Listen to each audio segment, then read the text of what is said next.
Look, I'm not going to lie, sculpting the hands are tough, and sculpting the hands at this scale is even harder. So I'm using some very small tools to kind of get in the way there.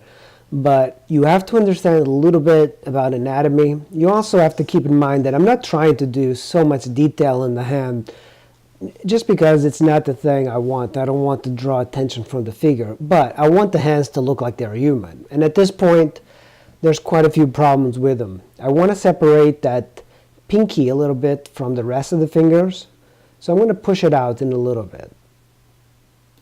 You know, I've certainly sculpted a lot of hands before, but generally it's my hand. I'm holding up my left hand and I'm looking at it.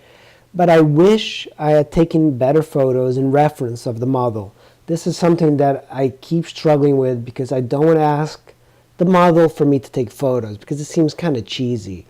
But I do enjoy working from life, but as an artist, it's not always a good idea because you don't have that much money to hire a model for that prolonged amount of time.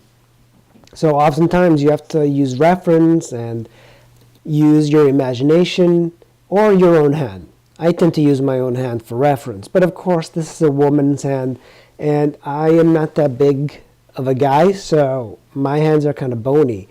I want these to be a lot softer. So that's the reason I don't want to put too much detail, because if I was to sculpt the knuckles or any of the bones in the hand, it would look like that the hands would not belong to that body. I think one of the things that I'm learning is that you should spend a few hours just in itself in small details of the figure once you've established the main figure. When you're working on the figure, for example, work on the entire figure. Don't neglect the feet, don't neglect the hands, don't neglect the head. Just work on the entire figure. And once you have that established and you know that the proportions are more or less correct, you can start to spend a whole lot more time in the fingers, in the hands, in the breasts, in the knees, all the stuff that a lot of people get sucked into doing in the beginning. So it's kind of important to keep away from details in the beginning. As you can see here now, since I established the structure of the hand, I put some water on there and then I just kind of brushed it over a little bit with my cloth because that's going to give it a little bit more softness, and it's the softness that I'm looking for in this particular sculpture.